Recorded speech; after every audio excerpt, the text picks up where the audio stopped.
Allah.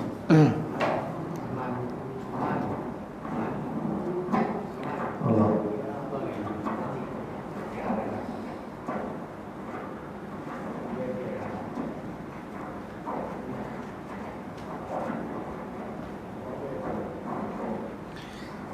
Bismillahirrahmanirrahim. Assalamualaikum warahmatullahi wabarakatuh.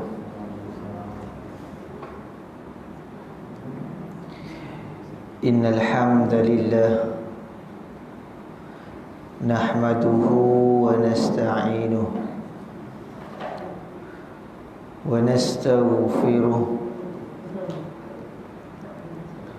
wa na'udzu billahi min shururi anfusina wa min sayyiati a'malina. Man yahdihillahu fala mudilla lahu wa man yudlil fala hadiya lahu. Ashhadu an la ilaha illallah wahdahu la syarika lah wa ashhadu anna sayyidana Muhammadan abduhu wa rasuluh. Allahumma salli ala sayyidina Muhammad wa ala ali sayyidina wa maulana Muhammad. Amma ba'd. Faya ibadallah, ittaqullah, ittaqullah, ittaqullah. Usikum wa iyaya bitaqwallah, faqad fazal muttaqun. Qala Allah ta'ala fi kitabihil aziz, innama ya'muru masajidallahi man amana billahi wal yawmil akhir wa aqama as-salah wa ata az-zakah wa lam yakhsha illa Allah fa'asa ulaika an yakunu minal muhtadin. Wa qala Rasulullah sallallahu alaihi wa ala alihi wa sahbihi wa baraka wa sallam, man shalla 40 yawman fi jama'atin yudriku takbiratal ula kutiba lahu bara'atani, bara'atun minan nar wa bara'atun minan nifaq atau kama qala Rasulullah sallallahu alaihi wa ala alihi wa sahbihi wa baraka wa sallam. Jadi alhamdulillah, tuan-tuan yang dirahmati Allah sekalian, pada pertemuan kita yang lepas, kita sama-sama telah pun memperbincangkan pada satu tajuk yang berkaitan dengan hukum kita ulang salat fardu sebab nak dapatkan kelebihan ataupun fadilat salat berjamaah.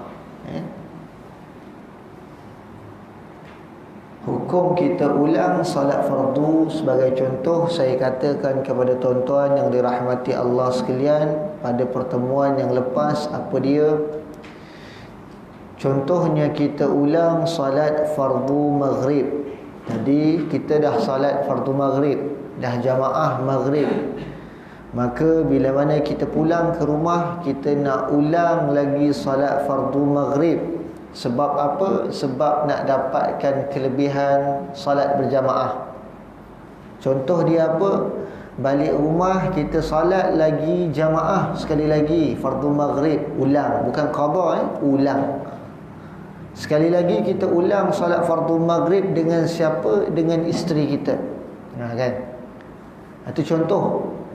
Ataupun contoh lain apa dia? Kita dah salat fardu maghrib. Habis sahaja salat fardu maghrib jamaah dekat masjid, maka kita tengok ada seorang yang kita panggil sebagai kerja dia mungkin sebagai tukang penghantar makanan. Dia pun masuk nak solat maghrib juga, tapi tak ada orang lain, dia solat seorang diri. Maka kita nampak hal yang tersebut, kita nak bantu dia dapatkan kelebihan solat jamaah juga. Maka kita pun bangkit solat jamaah dengan dia. Makna kata tadi dah solat maghrib jamaah, kita nak ulang lagi solat fardu maghrib jamaah lagi sekali. Hukum ni apa?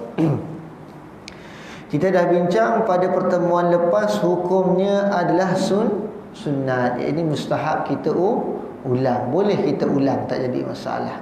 Tetapi kata para ulama, bila mana kita nak ulang solat fardu tersebut, perlu kita memenuhi syarat.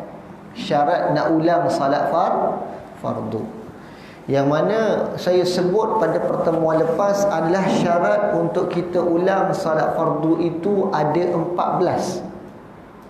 Syarat nak ulang salat fardu sebab nak dapatkan kelebihan jamaah itu ada 14. Tuan-tuan dah solat dah maghrib kan, tiba-tiba tuan-tuan balik rumah, tengok isteri, tanya dah salat belum? Isteri kata belum bang, salat. Marilah kita salat sama-sama. Abang dekat masjid kan dah salat tadi? Ya. Boleh ulang salat, hukumnya sunat, ulang salat fardu. Sekali lagi kita salat. Tapi kata ulama, hukumnya sunat kita ulang, tapi ada syarat. Ada 14 syarat. Kita dah sebut pada pertemuan lepas 3 syarat. 3 syarat kita dah sebut. Kan? Jadi ada baki lagi 11 syarat. 3 kita dah sebut. Apa dia syarat dia? Yang pertama saya ulang boleh. Syarat yang pertama, ulangan salat fardu yang kita nak lakukan secara berjamaah itu mesti dilakukan dalam waktu dia. Kalau kita dah salat maghrib, kita nak ulang salat maghrib, pastikan salat maghrib itu masih lagi berada dalam waktu maghrib. Jangan keluar daripada waktu maghrib, maka pengulangan tak dihitung sah dan tak dikira. Itu syarat yang pertama. Syarat yang kedua kita sebut, syarat yang kedua ni khilaf ulama, betul? Khilaf makna kata apa? Pada syarat yang kedua ulama berbeza pandangan. Apa maksud dia? Ada 2 pandangan berkenaan dengan syarat yang kedua. Syarat pertama tadi, ulang mesti dalam waktu, tak boleh keluar daripada waktu. Syarat yang kedua apa dia yang bezanya? adalah sebahagian ulama kata ulangan solat fardu tak boleh lebih daripada sekali. Maknanya kata dah solat maghrib, habis solat maghrib sekali je ulang. Tapi beza bagi Syekh Abu Hasan Al-Bakri, dia kata ulangan boleh dilakukan lebih daripada sekali. Jadi syarat yang kedua khilaf, beza. Tapi yang sepakatnya dua-dua orang ni, ulama ni kata apa? Bahawasanya boleh ulang. Cuma kata pendapat pertama ulangan itu sekali je. Kata pendapat kedua ulang boleh dilakukan ulangan itu lebih daripada sekali. Ini syarat yang kedua. Faham? Syarat yang ketiga apa dia? Syarat yang ketiga mesti niat fardu. Sepakat mesti niat fardu. Tuan-tuan balik nak ulang solat fardu maghrib, mesti niat sahaja aku solat fardu. Itu sepakat. Khilafnya apa? Syarat yang ketiga ni pun khilaf juga ulama. Boleh faham tak? Khilaf makna kata apa tuan-tuan? Berbeza pada pandangan. Ulama kita beza pandangan. Apa dia katanya? Bezanya pandangan ulama kita adalah tentang nak sebut fardu maghrib, maghrib tu nak disebut ataupun tidak. Pendapat pertama kata apa? Cukup dengan kita niat sahaja aku solat fardu dah memadai. Pendapat pertama. Pendapat kedua kata apa? Tak memadai sahaja aku solat fardu, kena sebut sahaja aku solat fardu maghrib, kena sebut. Kalau tak sebut fardu maghrib maka tak memadai. Jadi kita sebut sepakatnya dua-dua pendapat ni kena sebut fardu, kena sebut. Tapi khilaf dia apa? Bezanya apa? Sama ada yang pertama tadi tak payah sebut fardu apa, cukup fardu sahaja. Pendapat kedua kata apa? Tak boleh sebut fardu sahaja, kena sebut fardu apa, iaitu fardu maghrib, fardu isya, fardu subuh, fardu zuhur, fardu asar. Kalau daripada syarat yang ketiga ini kita berpegang kepada pendapat yang pertama, kata ulama, contoh ternyata solat kita yang pertama tadi batal, kita tak tahulah, solat tiba-tiba kita punya solat ternyata batal tanpa kita sedar, ataupun kita sedar waktu kita ulang solat fardu nanti kan. Dah solat fardu maghrib kan, maka kita ulang solat fardu tadi dekat rumah, ternyata dekat masjid tadi solat kita tak sah. Maka bila kita niat dengan sahaja aku solat fardu, kata ulama, niat tu dah memadai. Makna kata apa? Sahaja aku solat fardu tadi, dia dah menampung solat yang pertama tadi. Tu. Tapi kalau kita niat sahaja aku solat fardu maghrib berdasarkan pendapat yang kedua, kata ulama, maka bila mana ternyata solat pertama kita tadi batal, maka tidak sah dan tak memadai pada sahaja aku solat fardu maghrib tadi. Maka kita kena ulang balik solat fardu, baru kita kena ulang balik dan kena pastikan solat yang pertama tu benar-benar sah, baru kita boleh ulang. Kenapa ada beza pandangan ni? Yang ni dia ada rentetan, ini berkaitan dengan syarat yang ke-45 sampai syarat yang ke-14 nanti. Kan? Adapun kalau tuan-tuan tanya kepada saya lebih cenderung kepada mana yang kedua, iaitu kena sebut sahaja aku solat fardu maghrib, kena sebut. Kan? Tak boleh sebut sahaja aku solat fardu sahaja. Kerana termasuk juga daripada hal yang kita sebut adalah wajib dalam solat fardu itu adalah sahaja aku solat fardu 3. Qasad ta'arud dengan ta'yin itu mesti disebut. Walaupun khilaf bagi pendapat yang pertama, dia kata sahaja aku solat fardu dah memadai, kerana dihukumkan solat yang kedua ini dengan hukum sunat. Niat tetap fardu tapi hukumnya sunat. Tapi tetap saya katakan kena sebut sahaja aku solat fardu maghrib. Maka kita dah bincang 3 syarat. Ingat tak pertemuan lepas saya kata kita nak sambung, ada tak dalil yang menyatakan sunat kita ulang solat fardu? Kalau kita kata sunat mesti ada dalil, betul?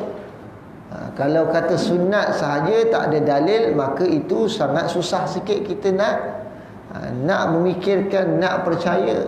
Maka di sini kita kata hukumnya sunat, ada dalil atau tidak? Ya, ada dalil yang menyatakan sunat kita ulang salat fardu sebab nak dapatkan kelebihan berjamaah.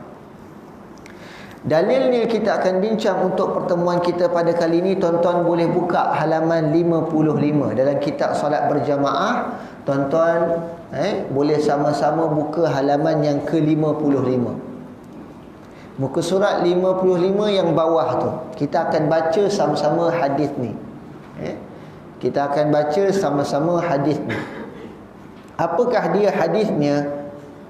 Dalil yang membuktikan bahawa disyariatkan mengulangi salat untuk mendapatkan kelebihan berjamaah ialah hadis di bawah ni. Jadi pengarang telah datangkan dua buah hadis. Apa hadis yang pertama kita baca? An Jabir bin Yazid bin al-Aswad al-Amiri an abihi qala Syahidtu ma'an Nabi sallallahu alaihi wasallam hajjatahu فصليت معه صلاة الصبح في مسجد الخيف قال فلما قضى صلاته وانحرف إذا هو برجلين في أخرى القوم لم يصليا معه فقال علي بهما فجيء بهما ترعد فرائصهما فقال ما منعكما أن تصليا معنا فقال يا رسول الله إنا كنا قد صلينا في رحالنا فقال فلا تفعلا إذا صليتما في رحالكما ثم أتيتما مسجد جماعة فصليا معهم فإنها لكما نافلة. Hadis rawahu Tirmizi dalam kitab salat, hadis yang ke-49, wa hasanahu. Mana hadis ni martabat dia hasan. Maksudnya apa? Tuan-tuan, hadis ni berlaku bila ketika hajjatul wada'. Haji Nabi. Nabi buat haji seumur hidup baginda SAW berapa kali? Seumur hidup baginda SAW, baginda SAW buat haji sekali. Dan itulah haji pengakhiran Nabi SAW, dan tidak ada lagi haji selepas itu. Dan itu tanda baginda SAW nak wafat. Itu panggil hajjatul wada', iaitu haji yang nak menandakan Nabi nak pergi lepas tu, Nabi nak wafat lepas tu. Hadisnya ini berlaku ketika haji, peristiwa haji Nabi SAW. Baik, kita baca. Bermaksud daripada Jabir bin Yazid al-Aswad al-Amiri, daripada bapanya berkata, aku telah menunaikan haji, ini hajjatul wada' bersama-sama Rasulullah SAW. Suatu pagi kami bersama-sama menunaikan salat subuh di Masjid Al-Khayf. Jabir menceritakan daripada bapanya, meriwayatkan satu ketika mereka ini pergi buat haji, iaitu hajjatul wada' bersama-sama Nabi SAW. Dan salatlah mereka pada salat fardu subuh di masjid apa? Masjid Al-Khayf. Tuan-tuan kalau pergi sana sempat ziarah, boleh ziarah masjid ni. Kemudian Jabir sebut apa lagi? Bapaku berkata lagi. Bapa Jabir sebut kepada Jabir, dia kata apa? Setelah selesai salat, baginda berpaling. Lalu didapatinya ada dua orang lelaki duduk di belakang masjid, tidak salat berjamaah mengikuti baginda. Dalam hadis ni juga ianya menunjukkan isyarat kepada kita sebagai seorang imam, bila mana kita salat dan bila mana kita berwirid, jangan lupa kita paling kepada jamaah. Jangan kita duduk zikir wirid menghadap kiblat je. Ini kata ulama hal yang makruh. Kita akan bincang nanti insya-Allah pada pertemuan akan datang. Imam yang wirid daripada awal sampai akhir duduk menghadap kiblat, hukumnya makruh. Kan? Imam yang dah berpaling menghadap jamaah, kemudian bila habis wirid dia paling balik ke depan menghadap kiblat dan berdoa menghadap kiblat, ini pun makruh. Nanti kita akan bincang insya-Allah. Perbincangannya panjang. Sebab tu bila mana kita jadi imam, bila kita berwirid, mula kita wirid astaghfirullahalazim, pandang depan dahulu. Sampai Allahumma antas salam, bolehlah kita bergerak perlahan-lahan mengiring ke arah sebelah kanan. Dalam mazhab Syafi'i sebelah kanan. Khilaf bagi mazhab Hanafi, dia akan paling 180 darjah ke belakang. Dia akan tengok jamaah terus. Tapi dalam mazhab Syafi'i palingnya 90 darjah sahaja ke kanan. Bila kita akan paling astaghfirullahalazim 3 kali, jangan paling dulu, terus kekal kat depan. La ilaha illallah wahdahu la syarika la, lahul mulku wa lahul hamdu yuhyi wa yumitu wa huwa ala kulli syai'in qadir. Waktu subuh, waktu maghrib 10 kali wirid tu. Waktu zuhur, asar, isyak 3 kali dah memadai. Tapi untuk la ilaha illallah boleh 7 kali. 3, 7 boleh, tak ada masalah. Untuk waktu asar la ilaha illallah. Allahumma ajirna minan nar untuk subuh dengan maghrib 7 kali. Tapi untuk zuhur, asar dengan isyak tidak ada periwayatan menyatakan zikir dengan wirid tersebut. Kemudian habis la ilaha Allahumma ajirna minan nar, kita pun wirid Allahumma antas salam. Maka bila kita wirid Allahumma antas salam, bolehlah kita bergerak perlahan-lahan menghadap ke arah jamaah, iaitu 90 darjah. Ini berdasarkan riwayat ini juga, Nabi lepas Nabi salam, Nabi paling ke arah jamaah. Jadi imam jangan kita wirid pandang depan je, jangan. Ini menyalahi sunnah Nabi sallallahu alaihi wa ala alihi wa sahbihi wa baraka wasallam. Jadi apabila kita jadi imam, kita wirid, pandanglah kita ke arah jamaah. Bila kita sebut wirid Allahumma antasa, pandang ke arah jamaah terus. Selepas daripada itu, kita pun wirid lagi. Sampailah habis wirid, kita doa. Doa kita tetap terus kekal dengan 90 darjah. Cuma di sini ulama sebut dalam mazhab Syafi'i, sunat bagi imam apabila dia tengah wirid, dia jangan fokus dengan wiridnya. Contoh dia wirid Allahumma antas salam, bila dia toleh, dia ke kanan, maka waktu tersebut dia akan pandang jamaah. Tengok je jamaah. Walaupun jamaah tak tengok dia, tapi jamaah kata ulama sunat fokus dengan wirid dia. Adapun imam ketika itu sunat dia memandang ke arah jamaah, tengok keadaan jamaah. Dia pandang 90 darjah ke kanan, tapi dia tengok jamaah daripada kanan sampai kiri. Kod ada jamaah nanti nak keluar. Kalau jamaah nak keluar lepas salat, dia nampak imam dah paling, sunat jamaah tu angkat tangan minta izin kepada imam. Jangan terus pakat keluar. Yang ni kata ulama su'ul adab, menyalahi adab, buruk adab kita. Ramai orang bila selesai salat jamaah dia pakat keluar je, tuan-tuan. Tak pernah dia nak angkat tangan. Walau dia nampak imam dah paling, bila dia nak keluar dia tak angkat tangan pun. Kita, orang datang rumah kita, ziarah tempat kita, tuan-tuan, masuk rumah kita, dah makan sama-sama dengan kita, kita bawa pinggan, kita bawa mangkuk, semua pergi dapur nak cuci. Habis cuci, kita tengok jamaah tu dah balik. Tuan-tuan rasa apa masalah dia? Kita akan cakap apa? Dia datang rumah kita, dia makan dah semua, tuan-tuan. Lepas makan, habis siap makan, tuan-tuan, kita angkat pinggan mangkuk, pergi dapur, kita basuh, tiba-tiba kita keluar ke ruang tamu, tiba-tiba tamu tadi tak ada, dah balik dah. Ini sama macam anak-anak kecil kita dulu kalau raya kat rumah kita, budak-budak kecil, kita pergi dah bagi duit raya, kita pergi dapur, kejap keluar dah tak ada, lesap. Kita cakap apa, tuan-tuan? Orang begini jadab, kurang ajar ke? Tapi istilah kita bagi lembut sikit, dia kurang akhlak, kurang adab, tuan-tuan. Begitu juga dalam salat jamaah. Ini yang diajar oleh para ulama kita supaya lebih kita beradab di dalam salat berjamaah. Maka ambil perhatian kepada diri kita. Kalau kita keluar sebelum imam sempat paling, maka keluarlah kita. Nanti bila kita ada masa, kita jumpa dengan imam, kita cakap dengan imam, "Mam, tadi waktu imam solat maghrib tadi, saya minta maaf, saya keluar awal sikit." Tak apa imam kata. Itu pun bukti kita beradab. Nampak tak? Tapi tak ramai orang buat begini. Sebab orang tahu tak? Tak tahu, tuan-tuan. Nanti pun kita akan bincang dalam kitab ni juga, insya-Allah. Jadi dalam hadis ni, ketika hajjatul wada', Nabi lepas salat subuh jamaah dengan para sahabat, Nabi paling ke arah kanan. Ke kanan, betul? Sebab tu saya sebut imam sunat berpaling ke kanan. Sambung lagi hadis ni.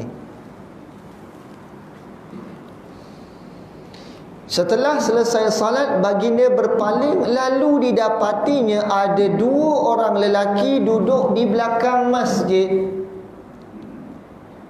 Yang ni pun nyalahi adab, tuan-tuan. Bila imam wirid, jangan pula kita terus pergi duduk dekat belakang.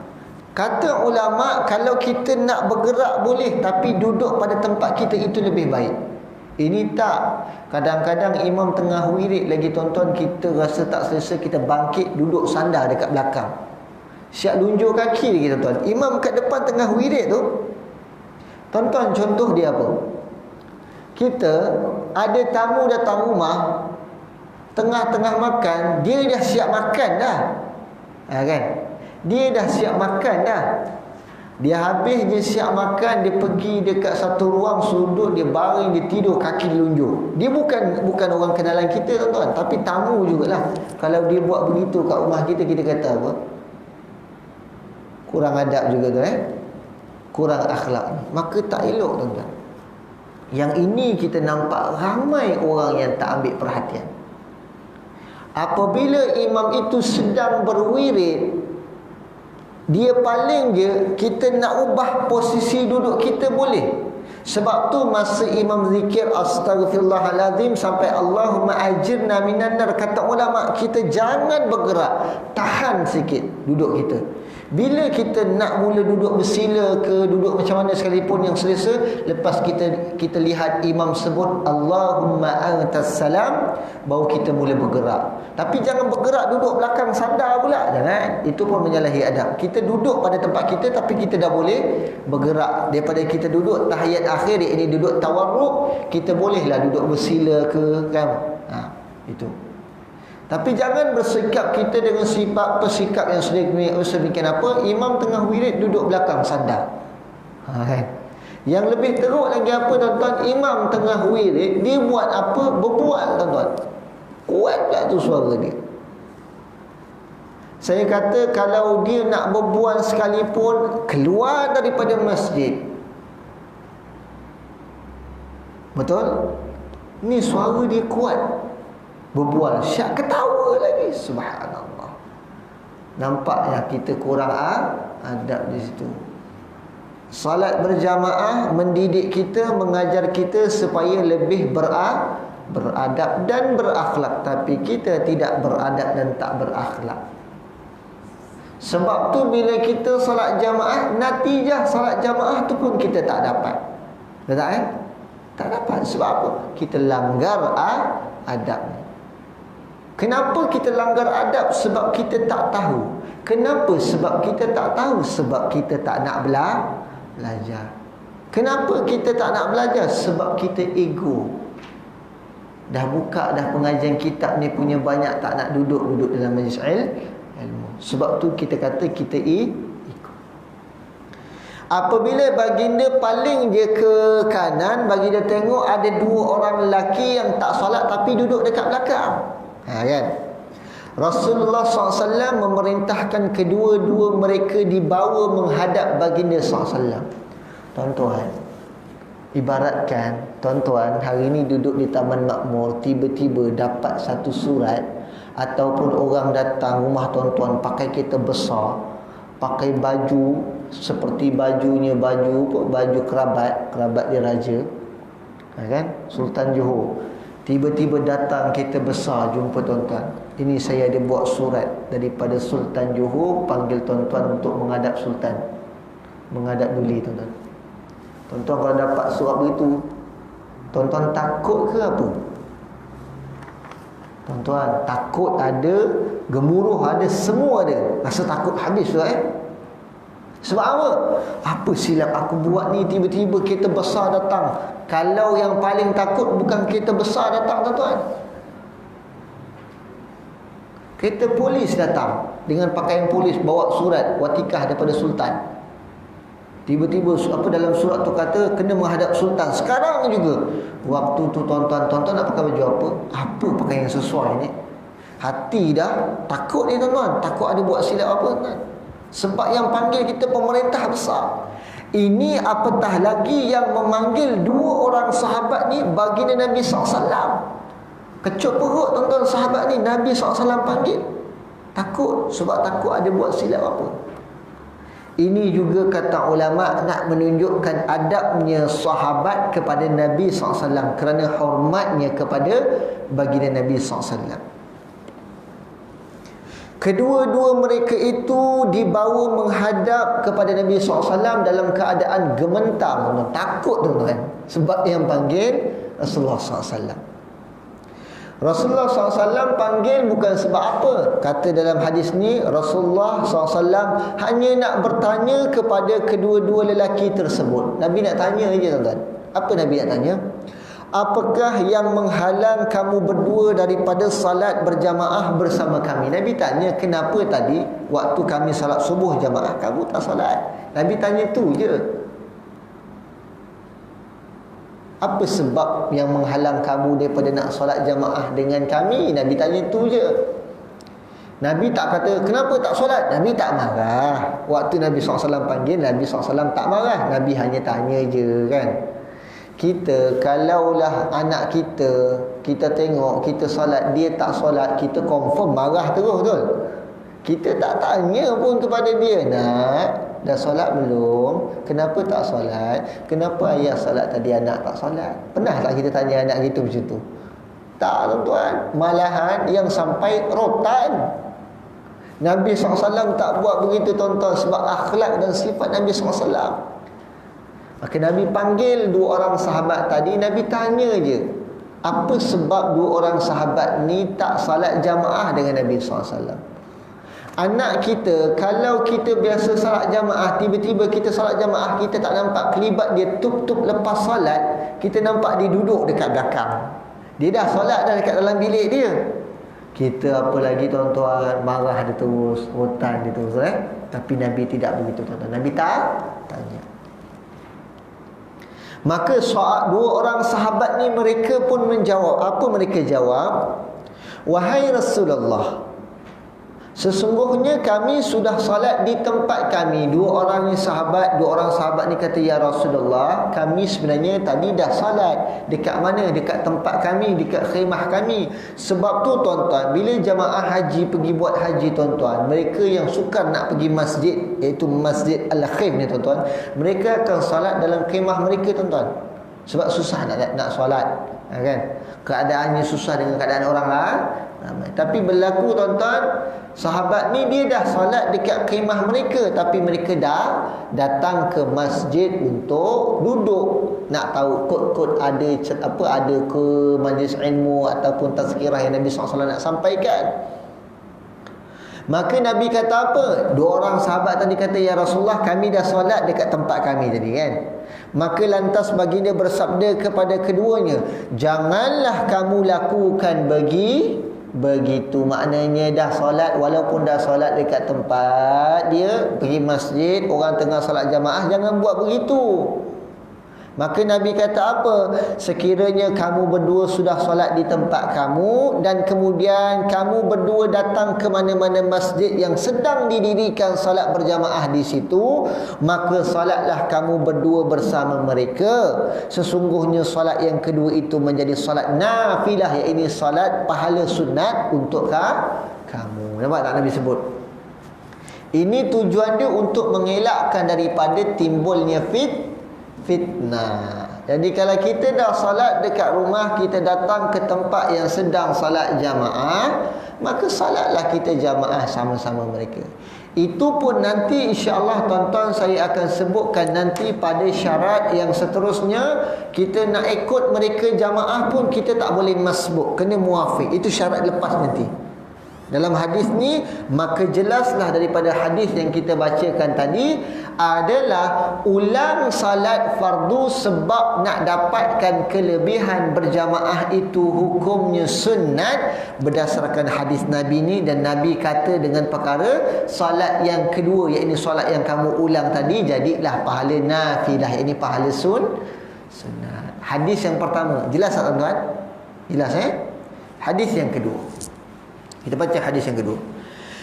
An Abi Sa'id radhiyallahu anhu qala jaa rajulun wa qad shalla Rasulullah sallallahu alaihi wasallam faqala ayyukum yattajiru ala hadha faqama rajulun fa shalla ma'ahu, rawahu at-Tirmizi dalam kitab salat hadis yang ke-50. Bermaksud daripada Abi Sa'id radhiyallahu anhu berkata, seorang lelaki sampai ke masjid. Pada waktu itu Rasulullah SAW telah selesai salat secara berjamaah.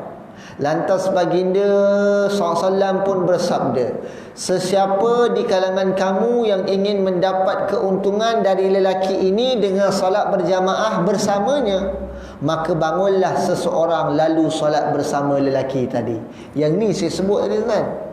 Kalau contoh maghrib tadi tuan-tuan dah salat jamaah, tiba-tiba imam paling tengok ada seorang yang baru datang tapi tak ada jamaah dengan dia, dia salat seorang diri dia, maka imam pun kata siapa yang nak dapatkan kelebihan boleh bantu dia, kita pun bangkit salat dengan dia.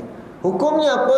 Sunat. Jadi berdasarkan hadis ni pun juga dinyatakan bahawasanya sunat kita ulang salat fardu sebab nak dapatkan kelebihan berjamaah.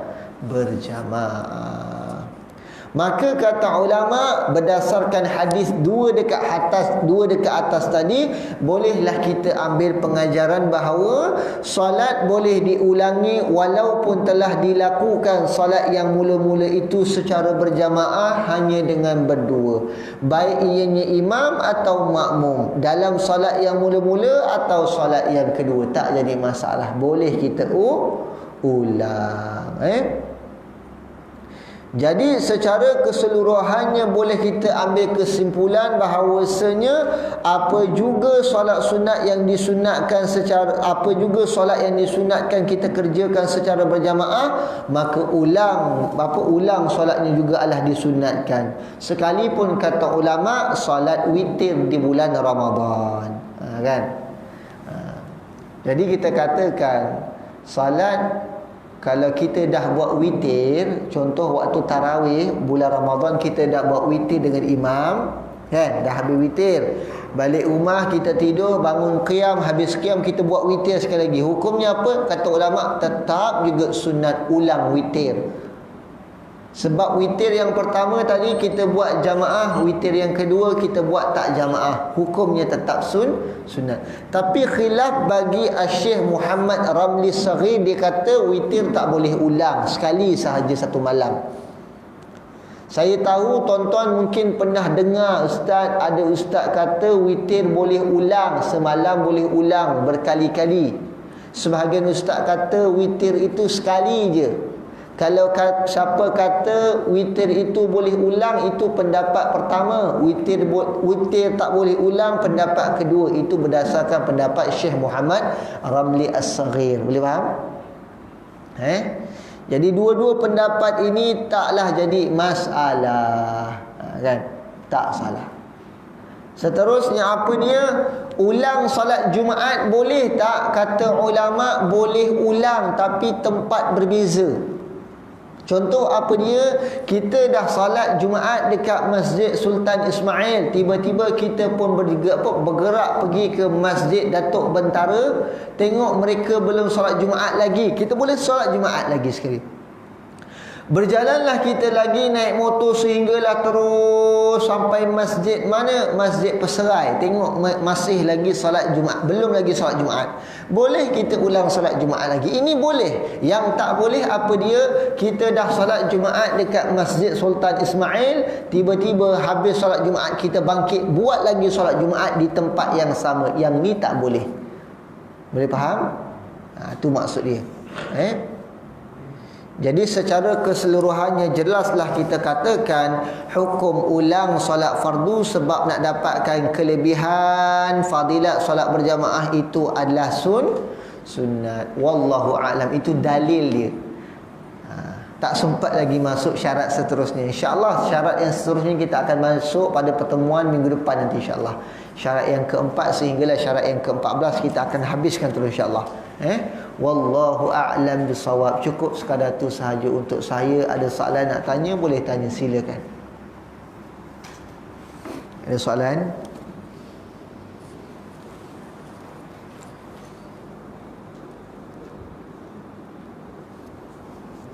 Ada? Tak ada Baik, kalau tak ada apa-apa soalan, saya harap tuan-tuan jelaslah dengan penjelasan saya pada hari ini. InsyaAllah kita sambung lagi tentang syarat nak ulang solat berjamaah sebab nak ulang solat fardu sebab nak dapatkan kelebihan jamaah pada syarat yang keempat sehingga syarat yang ke-14. Itu kita akan sebut pada pertemuan akan datang minggu depan insyaAllah. Hari Rabu depan kita akan jumpa sekali lagi. Jadi saya dah sebut dah pengajian kita setiap hari Rabu, minggu pertama dan minggu kedua insyaAllah. Wallahu a'lam bissawab. Yang baik adalah datang daripada Allah dan yang buruk adalah datangnya daripada diri saya sendiri. Hakikatnya baik dan buruk adalah datang daripada Allah. A'udzu billahi minasyaitonir rajim. Bismillahirrahmanirrahim. Alhamdulillahi rabbil alamin wassalatu wassalamu ala asyrafil anbiya'i wal mursalin sayyidina wa maulana Muhammad wa ala alihi wa sahbihi ajma'in. Allahumma faqihna fid din wa 'allimna ta'wil wahdina as-siratal mustaqim siratal ladzina an'amta 'alaihim minan nabiyyin was-siddiqin wasyuhada'i was-salihin wa hasuna ulaika rafiqan ya arhamar rahimin. Allahumma akhtim lana bihusnil khatimah wa la takhtim alaina ya Allah bisu'il khatimah. Allahumma inna nas'aluka ilman nafi'a wa rizqan wasi'a wa amalan mutaqabbala. Allahumma arzuqna fahman nabiyyin wa hifdzal mursalin wa ilhamal malaikatil muqarrabin. Allahumma inna na'udzubika minal barasi wal junun wal juzam wa min sayyi'il asqam. Rabbana atina fid dunya hasanah wa fil akhirati hasanatan wa qina adzaban nar. Wa sallallahu ala sayyidina Muhammad wa ala alihi wa sahbihi wa sallam walhamdulillahi rabbil alamin. Assalamualaikum warahmatullahi wabarakatuh.